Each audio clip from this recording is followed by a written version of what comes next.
คลิปนี้มาถ่ายบรรยากาศอยู่ในห้างให้คนทางบ้านเบิ่งหรือว่าเฒ่าพ่อกับเฒ่าแม่ที่เบิ่งอยู่ตอนนี้เนาะเพราะว่าเฒ่าพ่อเฒ่าแม่เฮานี่ก็ถือว่าเป็น FC เฮาได้ก่อนนอน2เฒ่าก็สิเบิ่งลูกชายเป็นกำลังใจให้ลูกชายเนาะนี่เลยบรรยากาศในห้างเด้อเฒ่าพ่อเฒ่าแม่นี่แหละคือประเทศไทยเนาะเบิ่งเอานี่เอาไว้แบบว่าลูกชายมีเงินหลายๆหาเงินหลายๆสิพามาเที่ยวเด้อสิพาแบบว่ามาย่างตากแอร์เย็นๆมาเบิ่งความหรูหราอยู่ที่ประเทศไทยข้างหน้าข้อยนี่เป็นโรงหนัง โรงหนังก็เป็นหนังแบบจอใหญ่ๆแบบเข้าไปเบิ่งแล้วก็สิแบบมันเบิ่งเต็มที่อะจอใหญ่ๆอะเนาะคือหนังในงานวัดนะเฒ่าพ่อเฒ่าแม่งานในงานวัดงานหนังกลางแปลงอีหยังแบบซี้นะผมเจ้าก็สิเคยเบิ่งเนาะในงานวัดงานหยังที่เขาเจ้าแบบฉายในงานวัดนั่นแหละคือกันแหละเฮาเข้าไปนี่ก็เป็นจอใหญ่ๆแต่ว่าข้อยบ่ได้เข้าไปดอกเพราะว่าข้อยมาคนเดียวข้อยบ่มีหมู่ข้อยเลยบ่อยากเบิ่งดอกคนเดียวมันบ่ม่วนเนาะข้อยก็สิถ่ายบรรยากาศให้ซุมเจ้าเบิ่งนี่ในห้างประเทศไทยประมาณนี้แหละ เอาไว้แบบลูกมีเงินหลายๆแบบจะได้แบบพามาเที่ยวประเทศไทยเนาะมาย่างเบิ่งความหรูหราเบิ่งความเจริญอันนี้เป็นโซนแบบว่าเขาเจ้าตกแต่งแบบว่ามีต้นไม้นำมีต้นไม้กลางห้างเบิ่งซุมเจ้าบ่แม่นป่าไม้เด้อนี่เป็นต้นไม้แท้ๆแล้วก็บ่แม่นต้นปลอมเนาะเลยเขาเจ้าแบบว่าตกแต่งอย่างดีแบบให้มันกลืนกับธรรมชาติเวลาแบบเขามาย่างเลาะมันสิมีต้นไม้แนมไปแล้วเขียวมันแบบว่าลื่นตาลื่นหยังแบบซี้นะเขาเจ้าตกแต่งงามอยู่ห้างประเทศไทยเบิ่งเอานี่ ขอยมีเงินหลายๆสิพามาเที่ยวดอกนี่เบิ่งตอนนี้เบิ่งคลิปไปก่อนสบายดีพ่อแม่พี่น้องสวัสดีพ่อแม่พี่น้องทางฝั่งไทยนำครับผมคลิปนี้ก็บ่มีหยังหลายเนาะคลิปนี้เฮาก็สิมาถ่ายบรรยากาศในห้างให้เฒ่าพ่อกับเฒ่าแม่เบิ่ง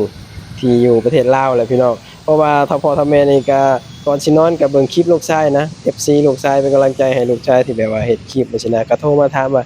ประเทศไทยเป็นแบบนี้บ่ลูกเฮาก็เล่าสู่ฟังหันนะ นี่เลยมื้อนี้ก็สิได้แบบว่าเข้ามาถ่ายให้เบิ่ง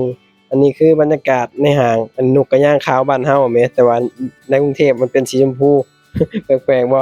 นี่เลยบรรยากาศในห้างตอนนี้ข้อยก็อยู่ในห้างเด้อนี่เบิ่งเอาเท่าพ่อเท่าแม่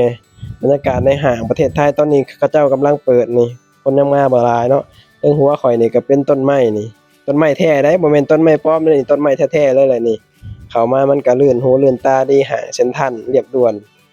แถวรามอินทราเพราะว่าเฒ่าพ่อเฒ่าแม่ก็เคยมากรุงเทพตั้งแต่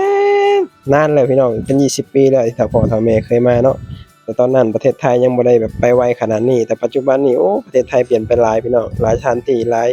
บ่อนก็ค่อนข้างที่จะเปลี่ยนไปหลายความเจริญแบบไปไวขนาดพี่น้องสำหรับประเทศไทยเนาะ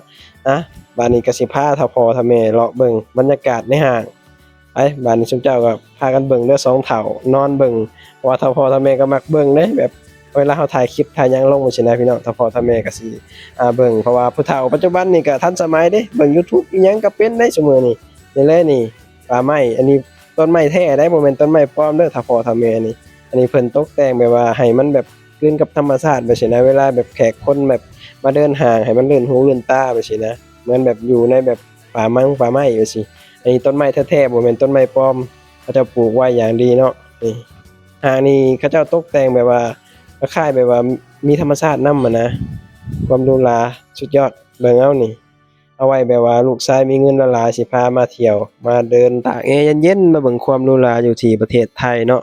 นี่เลยบรรยากาศอยู่ที่ประเทศไทยเด้อนี่เบิ่งเอาถ้าพ่อถ้าแม่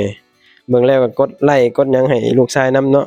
บรรยากาศในห้างประเทศไทยตอนนี้คนก็เริ่มสิมาหลายแล้วเพราะว่าช่วงนี้ก็ฤดูร้อนนำ คนก็สิแบบมาช็อปปิงมาเดินห้างหลายช่วงนี้แต่ว่าข้อยมาตั้งแต่